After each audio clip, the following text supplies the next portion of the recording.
Hello, I'm Paul Beckwith, and in this video I'm going to talk about some fascinating new findings at the bottom of the ocean floor, namely these conglomerates of rocks.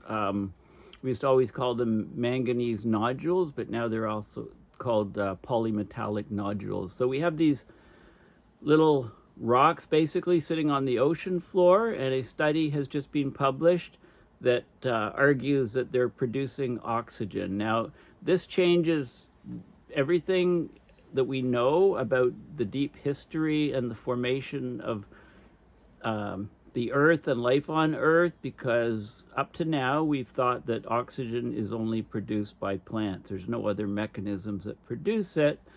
And, if oxygen is in fact being produced on the deep ocean floor by rocks via electric charge and electrolysis, then we need to re-examine the history of oxygen on the Earth and the evolution of life, etc., etc. There's also present day implications because these nodules of rock contain lots of minerals that are needed desperately to fuel the clean energy revolution, namely to produce batteries. So let's talk about all of these things and what all the excitement is about. So if you follow my Twitter page, Paul H. Beckwith on Twitter/X, I've been posting a lot of articles. I posted at least half a dozen articles on this very topic because it is vitally important. So if you're not on Twitter, or X, just join, just for the simple reason that you can follow me and get the latest science that I post. So here's the first article I came across. This is new stuff, so this is within the last week. Deep ocean producing dark oxygen. So this is showing the deep ocean, and you can see this region. These are these polymetallic nodules on the seafloor, and they're made up of a composition of, like I said, a whole bunch of minerals that we use in batteries. And these minerals are separating. They're forming, depending on how the nodules grow, the minerals are separating charge, and the separation of charge is leading to an electric current, voltage potential, and that's breaking down H2O into hydrogen gas and into oxygen at the deep ocean floor. That looks like what's happening. A geobattery, if you like. Okay, so although this is a new study, I think the people writing the paper they measured this oxygen production, I don't know, quite a few years ago, and they just didn't believe the results. So they've done more studies, and they're confident enough to have put out this new paper in Nature Geoscience. And because it's such an important study, an important finding, because we've long assumed that plants and other photosynthetic life, the flora on the planet, were the only source of oxygen. But this challenges the view, this study, because it shows that these polymetallic nodules, which they're the size of potatoes, roughly, potato-sized lumps of minerals found on the seafloor in the deep ocean, may be another source of oxygen. So scientists were sampling the seabed in the Clarion-Clipperton zone, which is a ridge extending 4,500 miles across the eastern Pacific, pretty much between Hawaii and Mexico. They discovered oxygen 13,000 feet underwater in areas so dark that it's impossible for photosynthesis to occur there, so they thought their equipment had malfunctioned. Eventually, and this has taken them years basically, they they came to suspect that the polymetallic nodules were a source of this so-called dark oxygen, oxygen being produced in the dark. When you combine salt water with rust, you can generate electricity, enough to liberate the oxygen atom from a molecule of water via the process called hydrolysis. So researchers thought that the nodules may serve the same function, so they tested them in a lab. One nodule could produce close to 1 volt of electricity. A small, battery produces about 1.5 volt for comparison.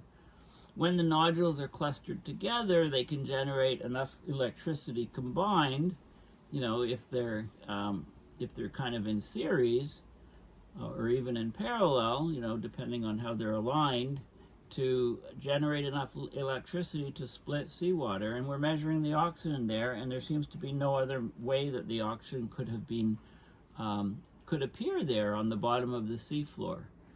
So these scientists were actually funded by a mining company that wants to mine these polymetallic nodules because they contain many of the metals used in EV, electric vehicle batteries. There's actually 16 firms that have mining claims in the Clarion-Clipperton zone, which has enough nodules to meet the global demand for the EV metals for decades, experts say. Okay, but this throws a wrinkle into it, because how can we mine something that's producing oxygen and allowing life to thrive on the bottom of the seafloor with the diversity equivalent or greater than that of the Amazon rainforest, right? So this is the result. This is a nightmare to the mining companies. So what metals are in this? Are in these nodules? Well, these polymetallic nodules that produce oxygen, they contain metals like cobalt, nickel, copper, lithium, and manganese. These are all critical elements used in batteries for electric cars. And what we're finding is these conglomerates on the ocean floor are naturally producing electricity, which is breaking down the water by electrolysis and producing hydrogen and oxygen, and the oxygen down at the bottom of the seafloor is allowing life to proliferate, animal life to proliferate. Okay, so we really need to rethink and question whether we're actually going to mine these materials, because if we mined them, we would deplete the oxygen source for deep sea life. Okay, so that's what it's all about. So and they're very plentiful at some locations on the seafloor. Okay, so that's one article. There's been dozens of articles in the last week over this, and I'll just show you a couple more. Scientists say they've detected a strange source of electricity at the bottom of the ocean. No joke, this could change everything. Because again, sunlight, photosynthesizing organisms like plants and algae have long been believed to be the Earth's original producers of oxygen. And that appears not to be the case now, because there's a natural oxygen factory. It doesn't need the sun, it doesn't need plants, it doesn't need life forms that harness the power. So it's basically a chemical reaction occurring in the manganese nodules in these rocks at the bottom of the ocean floor in complete darkness, and it's releasing this oxygen, which is called dark oxygen, oxygen produced in the absence of light. Okay, for aerobic life to begin on the planet, that's life that uses oxygen. Aerobic in the presence of oxygen, anaerobic means lacking oxygen. So for aerobic life that depends on oxygen to begin on the planet, there had to be oxygen, and our understanding has been that the Earth's oxygen supply began with photosynthetic organisms. So after plants evolved, then animals could evolve, but that's not the case. This is throwing a wrench into that whole thing, which we've assumed basically forever. Okay, so we now know that oxygen is produced in the deep sea where there's no light. So we need to revisit questions like, where could aerobic life have begun, right? And this would argue that it began in the deep ocean, on the ocean floor, even before plants evolved. Okay, so we're talking about 13,000 feet of water. Again, it's the CCZ, the Clarion-Clipperton Zone. It's in the northeastern Pacific Ocean. It's an abyssal plain, so it's very, very deep, very, very flat. And that's plain on the ocean floor is host to billions of tons of these polymetallic nodules, which are rock chunks made of all these great metals, all of which are used to make batteries. Okay, so they noticed that oxygen levels were climbing in this deep region over time. So they suspected that the nodules, which look like lumps of coal, could be the cause. So they gathered samples from the seafloor. They discovered that the energy-packed rocks could produce a tiny electric charge of 0.95 volts. So if they're clustered together, they can pass a threshold for electrolysis, which I believe is about 1.21 volts. So they could output, basically more than the threshold. Even 1.5 volts is good. There's many, I don't know if you remember your high school or grade school science. If you take a 1.5 volt battery and run the current through water, you can see bubbles. You can see bubbles of hydrogen and bubbles of oxygen coming up from the water in the hydrolysis or electrolysis reaction. So you're splitting basically the water by electrolysis, liberates hydrogen on one electrode and oxygen on the other. So basically they've discovered a natural geobattery. These geobatteries are a basis for possible explanation of the ocean's dark oxygen production. Now, mind your business, okay?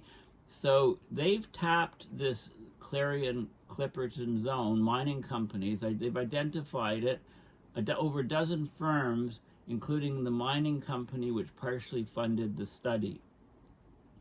And so they thought that there's a perception that these abyssal plains are largely barren of life on the ocean floor. But we're finding there's huge biodiversity on these abyssal plains, and the reason, I guess, is because oxygen is being produced in the dark by these nodules. So if we take the nodules out, we'll lose the life on the ocean floor. It says unforetold environmental consequences. I would go further and say, we can understand what's going to happen. The life in these abyssal plains will vanish. Okay, so this throws a wrench into the whole strategy of trying to mine these nodules on the ocean floor. So ironically, the mining company funded the research, and the research is showing you can't go and mine.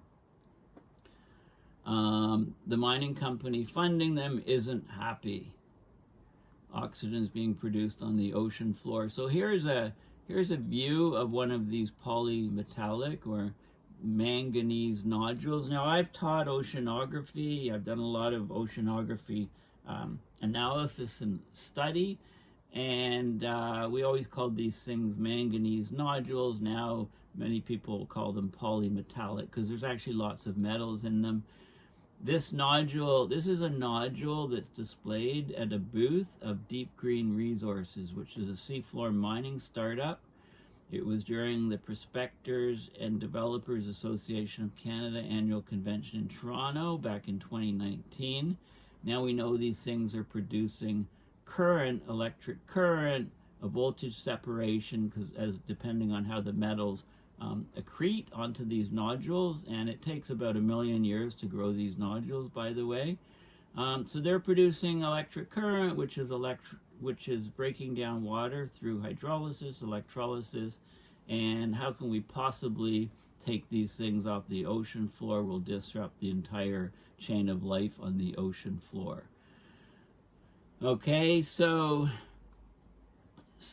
basically the scientists that are in this study, and I'll show you this, I'll come to this study, but Sweetman is the first author. And I just want to show you that they for 8 years, they discovered the production of oxygen 8 years ago. For 8 years, they discarded the data showing oxygen production, thinking the sensors were faulty. Then they realized something may be going on, tried to disprove oxygen production, but they couldn't. So they're convinced of their results. 8 years, they've sat on this information for 8 years basically, and only now publish the paper. They know, they're really confident in their results. So because there's profound implications, like I said, for us to understanding the deep ocean, for the ecology of the ocean, the organisms that inhabit these ocean depths, which are also a mystery, right? There's lots of life down there we haven't even identified and recognized. It says may depend, they put these may buzzwords, but if there's animals down there, they need oxygen, and that oxygen we know now is produced by the nodules. Okay, so this study was funded in part by the Metals Company, which is a Vancouver-based mining firm that has spent years arguing that mining in the deep ocean has a relatively low environmental impact and is a better way to extract valuable minerals needed in green energy technology. Right, so they're not happy with the findings. These findings throw a wrench in the idea that we can mine these nodules off the seafloor.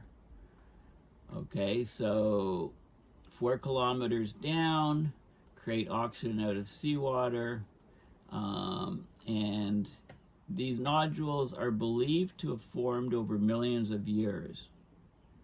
Okay, so they carry an electric charge, and therefore they're splitting water molecules, right? It's the only way. Now the company released a statement calling the dark oxygen research flawed.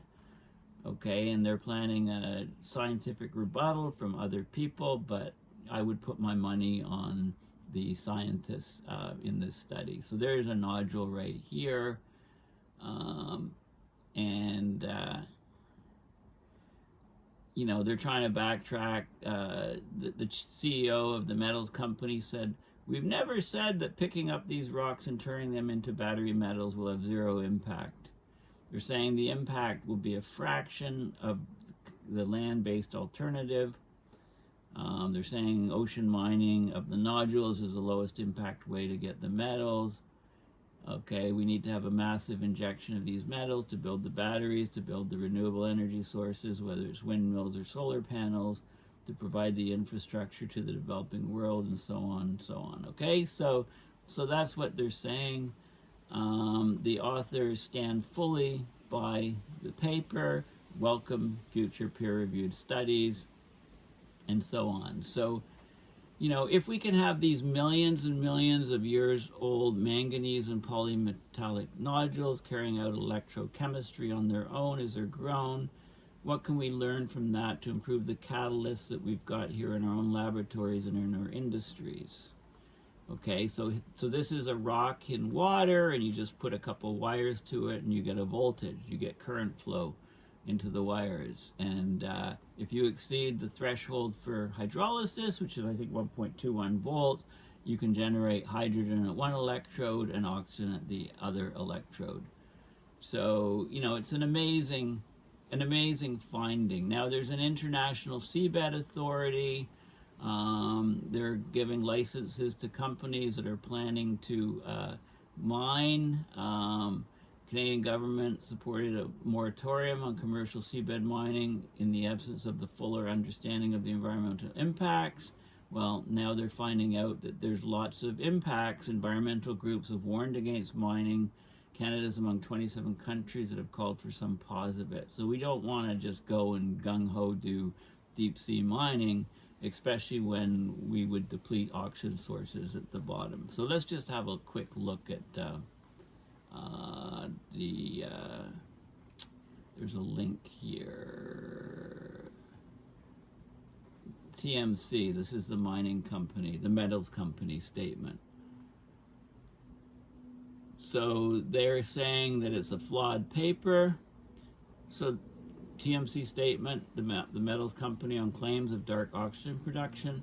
They're saying it's a flawed paper. They're saying it's flawed methodology. The paper was rejected from several other journals, yet accepted by Nature. Well, Nature is one of the best scientific papers, but they're arguing that Nature has a strong view against deep sea mineral sourcing.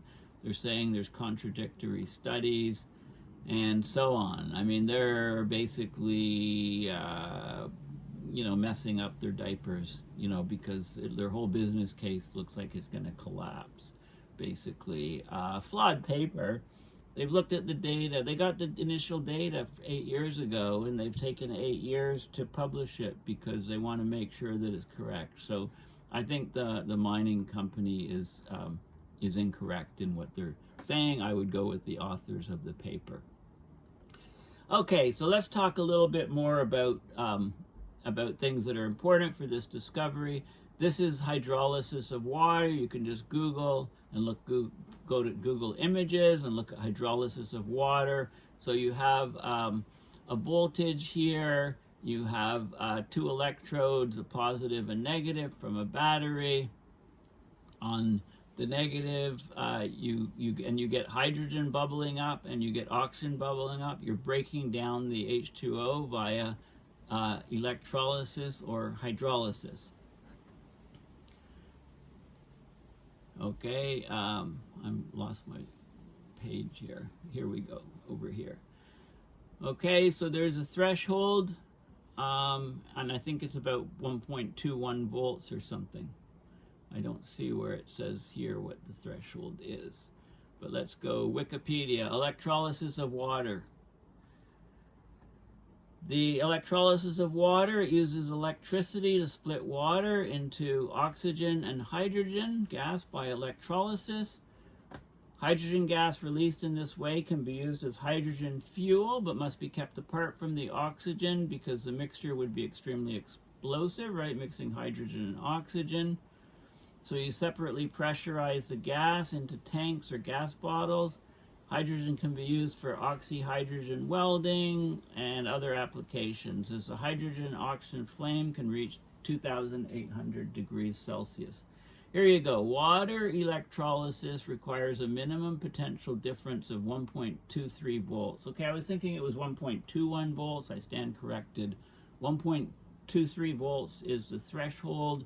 You need a minimum voltage difference of that, 1.23, and then you can break down the water. So 1.5 volt batteries are sufficient to have this process, and we can get a nice demonstration.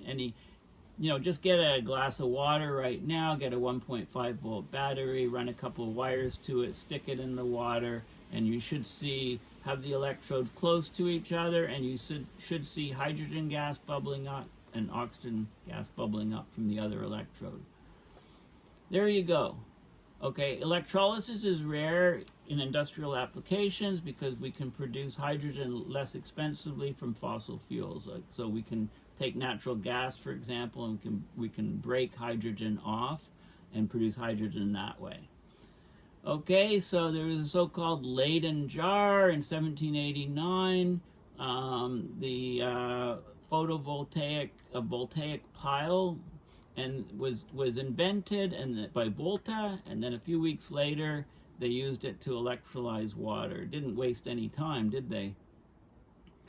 Okay, so this is a device, the Leyden jar, and it goes through the chemistry, the thermodynamics, the equations to generate to generate it. So it talks about seawater, it talks about freshwater electrolysis, how the salt affects things. Commercial electrolysis requires about 53 kilowatt hours of electricity to produce 1 kilogram of hydrogen, which holds 39.4 kilowatt hours of energy. So there you go. The fundamental demonstration is having 2 wires from a battery going into water. If you use sodium chloride, salt, in an electrolyte solution, you can get chlorine gas instead of oxygen coming up through a competing half reaction. So sodium bicarbonate in the water yields hydrogen and CO2 as long as the bicarbonate anion from the baking soda stays in the solution. Okay, so if you want to do this, play around with it, then this is a good start to tell you what to do, basically, the Wikipedia page. Okay, so it goes into details. Okay, so that's what's happening. Now, what are oxygen levels like over time? Okay, so again, I went to Google Images. I'm searching for oxygen levels over geologic time, and I get plots like this, and there's other plots. But let's have a look at this one in particular.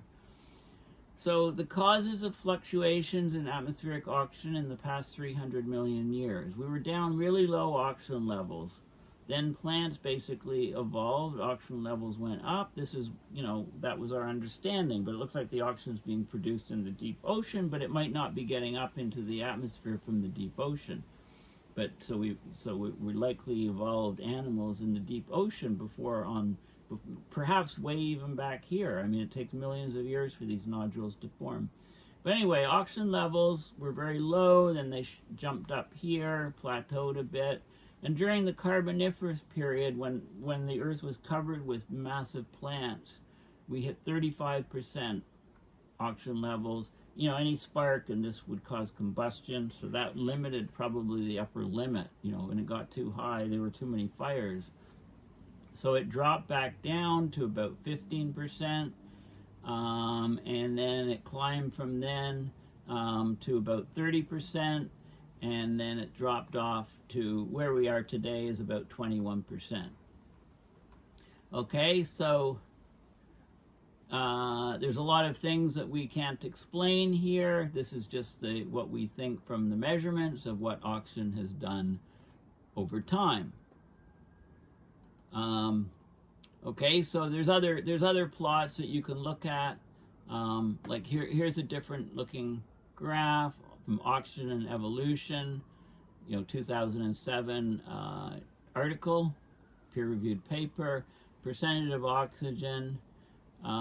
This has it going up to, could have been 30%, maybe 35% here, and dropping back down, and then coming up. Here's where we are present day. Okay, so all the science we know about the evolution of oxygen may have to be rewritten. I doubt it, because this is oxygen in the atmosphere. The oxygen formed at the bottom of the deep ocean on the abyssal plain from the manganese nodules, the polymetallic modules. I don't see the mechanism by which that oxygen would get from the deep ocean to the surface into the atmosphere. Okay, so maybe we're okay, but still the deep ocean find is totally fascinating. Okay, manganese nodules. Let's have a look a bit more about these polymetallic manganese nodules. They're mineral concretions on the sea bottom. They're formed of concentric layers of iron and manganese hydroxides around a core. Okay, the nodules can be found in vast quantities. They contain valuable metals. So they're of economic interest to these. That's why these mining companies are all getting permits. Depending on their composition and the metal and the way they're formed, the formation, they're sometimes called ferromanganese nodules.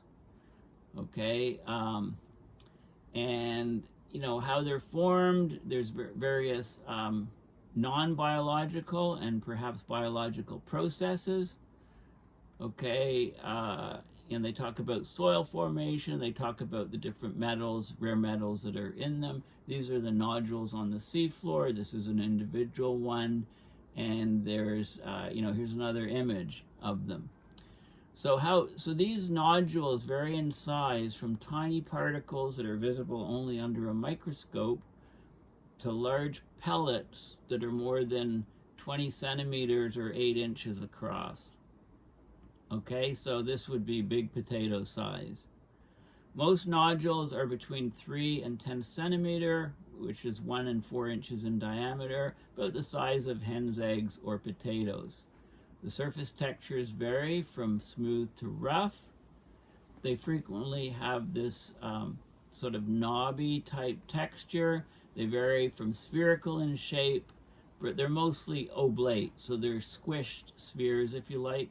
So this is a spheroid, which is an oblate spheroid. This is a prolate spheroid. Most of them are of the oblate type. Okay, they're sitting on the bottom. Some of them are buried in sediment. The bottom surface is in sediment, so it's generally rougher than the top surface due to a different type of growth. So they lie on the seabed sediment, often partly or completely buried. They vary greatly in abundance. In some cases, they touch one another and cover more than 70% of the seafloor surface. The total amount of polymetallic nodules on the seafloor was estimated at 500 billion tons back in 1981. They're found in both shallow water, like the Baltic Sea, and in deep waters, the Central Pacific. They're also in some lakes. They're thought to have been a feature of the seas and oceans, at least since the deep oceans were oxygenated in the Ediacaran period of 540 million years ago. They were discovered in 1868 in the Kara Sea in the Arctic Ocean off Siberia. HMCS Challenger, which traveled the oceans between 1872 and 1876, found that they occur in most oceans of the world.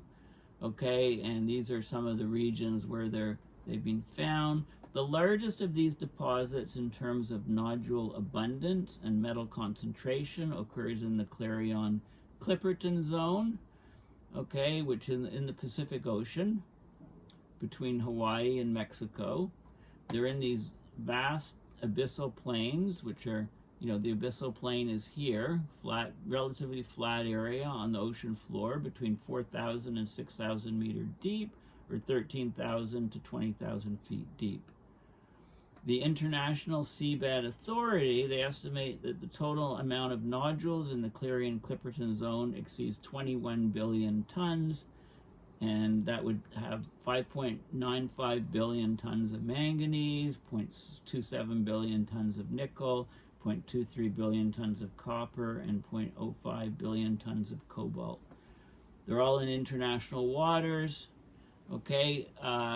And the growth, we don't know all the details, but we think, it takes, we can think, it's likely that the metals just come out of the seawater and form onto these nodules over long periods of time. A million years. I mean, nodule growth is one of the slowest of all known geological phenomena. Growth is on the order of a centimeter over several million years. Okay, several processes are hypothesized to be involved in the formation of these nodules, including precipitation of metals from seawater, the remobilization of manganese in the water column, the derivation of metals from hot springs associated with volcanic activity, so hydrothermal vents, decomposition of basalt, which is the rock on the seafloor, by seawater, precipitation of metal hydroxides by microorganisms. This is the biogenic or biotic, right? And there's lots of chemistry, but we're not exactly sure how they form, but the metals are separated such that you generate a charge separation, you generate an electric current, you can electrolyze water. Removing a nodule from the ocean floor has removed something that took millions of years to form down there, remember. So it's not a renewable resource. They're not going to be replaced. Okay, so there's also, so this is a very detailed image. It shows some research on these nodules in the Clarion-Clipperton zone. And economic interest, ecology, etc. But this has to be completely rewritten, all of these websites, because now we know that these things act as geobatteries or natural batteries.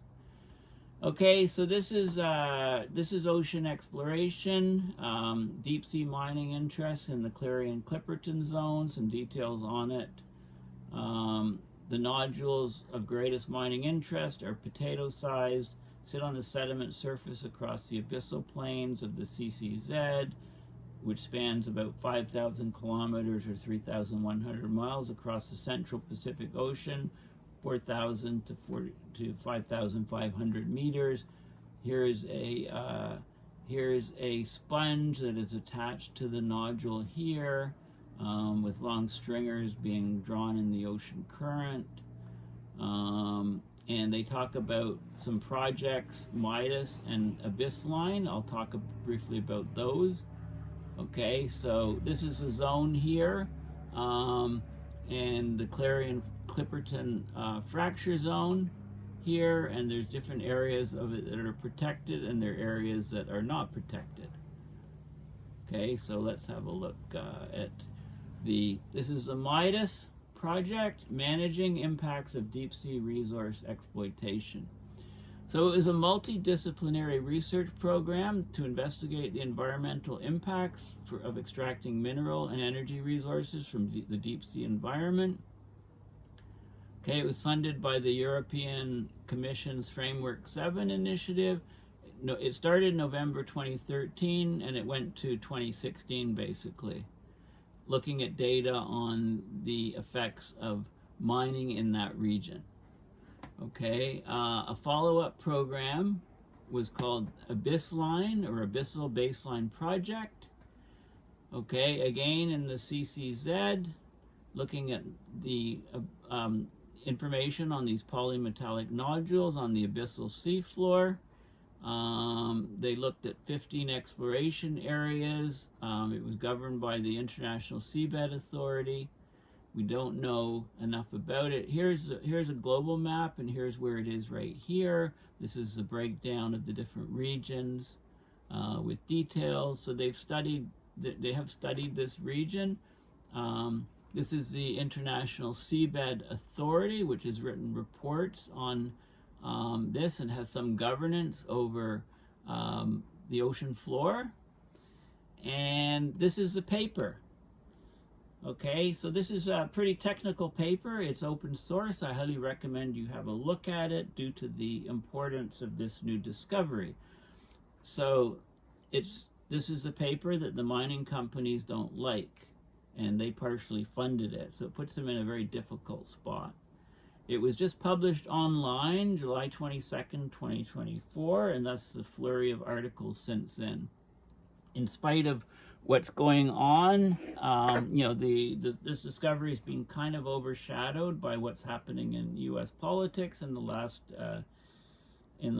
little while, which seems to be changing every day with the withering of the dark side. So it's all good what we're hearing, I think, from the U.S. if you care about the climate and future life on this planet and you know, rights of people. But I'm not going to get into that. I'm talking about this paper. Evidence for dark oxygen production at the abyssal seafloor. So I'll look at the abstract, I'll look at the figures. So deep seafloor organisms consume oxygen, which can be measured by in situ, which is right in place, benthic chamber experiments. So they did these experiments at the polymetallic nodule covered abyssal seafloor in the Pacific Ocean. Oxygen increased over 2 days to more than 3 times the background concentration, which from ex situ, so not on scene incubations, we attribute to these polymetallic nodules, because they brought some up to the surface and they're finding that they're generating this electric current. From an individual nodule, they're seeing high voltage potentials up to 0.95 volt on the nodule surfaces. Now, in order to get electrolysis, if it's a sharp threshold process, you need 1.23 volts, but a couple of these rocks close to each other would have enough potential to overcome that threshold and break down the seawater through electrolysis. and that would then contribute to the dark ocean production. Well, they've eliminated all other possibilities, and this has to be the reason why, but because of the importance, it'll have to be confirmed by independent groups. So oxygen is prevalent in deep sea surface sediments where its rate of consumption, right, by animals, by fauna, reflects the sum of aerobic respiration and oxidation of reduced inorganic compounds produced by anaerobic decay. Okay, so they talk about sediment community oxygen consumption, SCOC. So they're quantifying this, and they're finding that the oxygen is rising, and then they have to explain why. So it's all the details of the experiment. So this is oxygen level, micromoles per liter, and they're showing this is over time, incubation time in hours. So this is just over a couple days, 50 hours, right? About over 2 days, and they're seeing in different samples oxygen level is rising.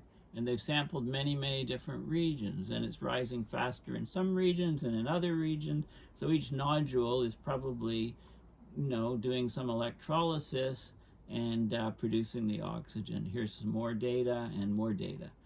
Okay, they're showing the voltage potentials on the nodule surfaces. These nodules, this is volts, so many of the nodules are producing a voltage that you can measure. Most of them are under 0.2 volts, shown here with all of these different modules. They measured up to 0.95 volts for one nodule. Yeah, so basically that's the gist of the study. There's a lot of more data on techniques, etc. Some images here of this is the whole region, the CCZ zone. This is right here, the red, I guess, is where their data is. The depth of the water here, different sampling regions, in situ benthic chambers, and again some of their data here. So this is really fascinating and exciting stuff. And of course it's it's a huge problem for mining companies that want to, and it's a huge problem for the concept of actually plucking these nodules off the seafloor to fuel the clean energy revolution. So I found all of this stuff very fascinating, so I wanted to convey it in detail to you. Thank you for listening. Please consider going to my website, paulbeckwith.net, and donating to my PayPal to support my research and videos. Thanks again, and bye for now.